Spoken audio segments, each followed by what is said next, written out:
નવસારીના બિલીમોરામાં 2 વર્ષ પહેલા લાખોના ખર્ચે પક્ષીઘર બનાવ્યું હતું, પરંતુ જાળવણીના અભાવે અનેક પક્ષીઓ ઉડી ગયા. 35 લાખના ખર્ચે દેશી અને વિદેશી પક્ષીઓ લાવીને વિશાળ પક્ષીઘર બનાવવામાં આવ્યું હતું, જેનું સ્થાનિકોમાં આકર્ષણ પણ હતું. જોકે તેની જાળવણી ન થતા પક્ષીઓ માટે બનાવેલા પાંજરામાં ઉપર તરફની જાળીમાં કાણા પડી ગયા છે, જેથી કેટલાક પક્ષીઓ બહાર ઉડી ગયા છે.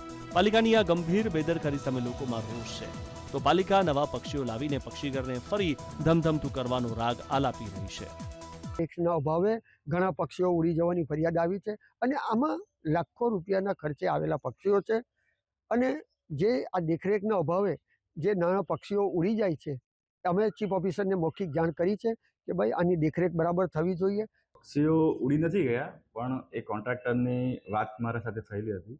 એ પક્ષીઓ અવર જવર કરે છે, જે રીતનું વાતાવરણ હોય ને એ રીતના એ લોકો પક્ષીઓની અવર જવર કરે છે. અને આપણે એને ઘણા સમયથી કહેતા આવેલા છે કે સારા પક્ષીઓ લેતા આવો, જેથી પબ્લિકને આકર્ષણનું કેન્દ્ર રહે.